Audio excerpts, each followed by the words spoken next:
സാജി ടോക്സിലേക്ക് എല്ലാവർക്കും സ്വാഗതം. അപ്പം ഞാനിവിടെ ഒരു ചിക്കൻ ബിരിയാണിയാണ് ഉണ്ടാക്കുന്നത്. ഒരു അടിപൊളി ചിക്കൻ ബിരിയാണിയാണ്, എല്ലാവരും ഉണ്ടാക്കി നോക്കണം. നമുക്ക് എളുപ്പത്തിൽ ഉണ്ടാക്കാൻ പറ്റുന്നതാണ്. ചിക്കൻ ഫ്രൈ ഒന്നും ചെയ്യാതെ ഉണ്ടാക്കുന്നൊരു ബിരിയാണിയാണിത്. അപ്പോൾ നമുക്കതിന് വേണ്ടി ഒരു പാൻ അടുപ്പത്ത് വെച്ച് അതിലേക്ക് അണ്ടിപ്പരിപ്പ് മുന്തിരിയും ഇട്ട് വറുത്ത് കോരാം. ഇത് നമുക്ക് ലാസ്റ്റ് ചോറിൻ്റെ മുകളിൽ ഗാർണിഷ് ചെയ്യാൻ വേണ്ടിയാണ്. അതിനുശേഷം ഇതാ കുറച്ച് ഉള്ളിയും കൂടെ നമുക്കൊന്ന് പൊരിച്ചെടുക്കാം. ഇവിടെ അണ്ടിപ്പരിപ്പ് മുന്തിരിയും ഉള്ളിയും റെഡിയായി. ഇനി നമുക്ക് അതേ പാനിൽ തന്നെ ആ എണ്ണയിൽ തന്നെ ഉള്ളി ഇട്ട് കൊടുത്ത് വഴറ്റാം. ഞാനിവിടെ മീഡിയം സൈസ് 5 ഉള്ളിയാണ് എടുത്തിട്ടുള്ളത്. അതിലേക്ക് 2 ടേബിൾ സ്പൂൺ ഇഞ്ചി വെളുത്തുള്ളി പേസ്റ്റ് ചേർത്ത് കൊടുത്തു. പിന്നെ 2 വലിയ തക്കാളി, 2 പച്ചമുളക്, ഇത്രയാണ് ഞാനിതിൽ ചേർത്തിട്ടുള്ളത്. ഇനി ഇതൊന്ന് നന്നായി വേവിച്ചിട്ട് വരാം. ഞാനിവിടെ അതിലേക്ക് 1 കിലോ ചിക്കനാണ് എടുത്തിട്ടുള്ളത്. ചിക്കൻ ഇവിടെ നന്നായി കഴുകി വെച്ചിട്ടുള്ളതാണ്. പിന്നെ ഞാനിവിടെ നമുക്ക് ബിരിയാണി ഉണ്ടാക്കാനുള്ള ചോറിന് 3 ഗ്ലാസ് അരിയാണ് എടുത്തിട്ടുള്ളത്. 3 ഗ്ലാസ് ബിരിയാണി അരിയാണ് ഇവിടെ എടുത്തിട്ടുള്ളത്. ഇത് നന്നായി കഴുകി വെള്ളം വാരാൻ വെക്കാം. അപ്പോഴേക്കും നമ്മുടെ മസാല ഇവിടെ റെഡിയായി. അതിലേക്ക് കുറച്ച് കറിവേപ്പില, മല്ലി, പുതിനയില ഇട്ട് കൊടുത്ത് നമുക്കിതൊന്ന് ഇളക്കി കൊടുക്കാം.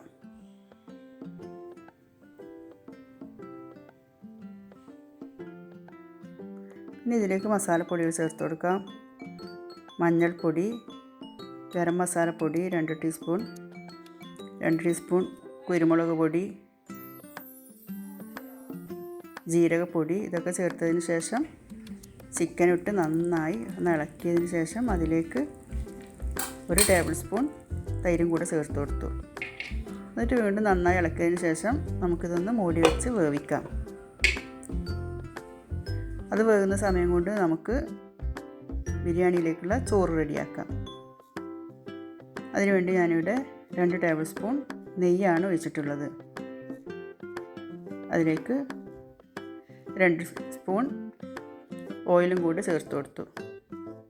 അതിനുശേഷം അതിലേക്ക് വലിയ ജീരകം, ചെറിയ ജീരകം, പട്ട, ഗ്രാമ്പു, ഏലക്ക ഇതൊക്കെ ചേർത്ത് നന്നായി ഒന്ന് ചൂടാക്കാം.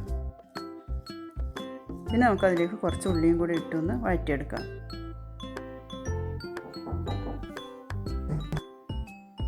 ഉള്ളി നന്നായി വഴന്ന് വരുന്നതിനിടയിൽ നമുക്ക് ഒരു 1/2 ടേബിൾ സ്പൂൺ ഇഞ്ചി വെളുത്തുള്ളി പേസ്റ്റും കൂടെ ചേർത്ത് കൊടുക്കാം.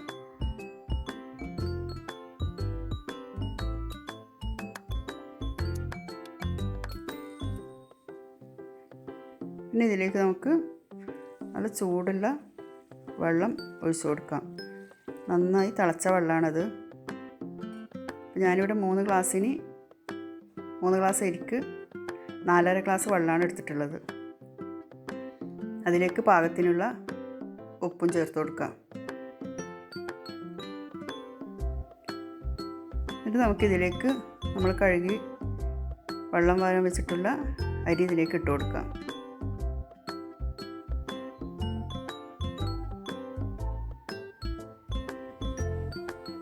അരിയിട്ട് നന്നായി തിളച്ചതിന് ശേഷം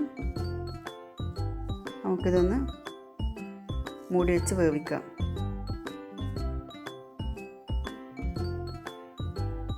ഞാനിതിൽ ക്യാരറ്റ് ഇടാൻ മറന്നുപോയി. അതെനിക്ക് ആ വീഡിയോ ഇതിൽ നിന്ന് നഷ്ടപ്പെട്ടു പോയി. ഞാനിതിൽ ക്യാരറ്റ് ഇട്ട് കൊടുത്തിട്ടുണ്ട്.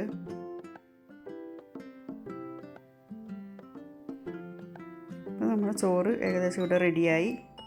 ഇനി നമുക്ക് ഇതൊന്ന് ദം ചെയ്യാം. അപ്പോൾ ഞാൻ ഈ ചോറ് വെച്ച പാത്രത്തിലേക്കാണ് മസാല ഇട്ട് കൊടുത്തിട്ടുള്ളത്. അതിൽ തന്നെയാണ് ദം ചെയ്യുന്നത്. അപ്പോൾ നമ്മളിതിലേക്ക് മസാല ഇട്ടതിന് ശേഷം ചോറിൽ നിന്നും പകുതി മസാലയുടെ മുകളിലേക്ക് ഇട്ട് കൊടുക്കാം. എല്ലാം ഒരുമിച്ചിടരുത്, പകുതി ഇടാൻ. ചോറിൻ്റെ മുകളിലേക്ക് ലേശം ഗരം മസാലപ്പൊടിയും നമ്മൾ നേരത്തെ പൊരിച്ച് വെച്ചിട്ടുള്ള ഉള്ളിയും അണ്ടിപ്പരിപ്പും മുന്തിരിയും ഇട്ടതിന് ശേഷം കുറച്ച് മല്ലിയിലയും കൂടെ ഇട്ട് കൊടുക്കാം.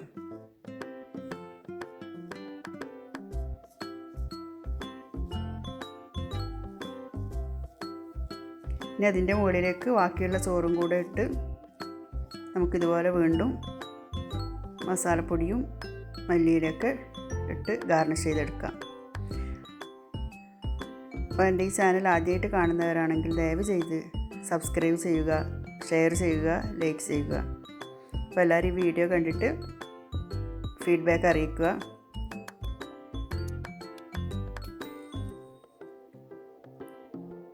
അപ്പോൾ നമുക്കിത് ദമ്മിൽ വെച്ച് ബിരിയാണി ഒന്ന് തുറന്ന് നോക്കാം. നമ്മുടെ ബിരിയാണി ഇവിടെ റെഡിയായി.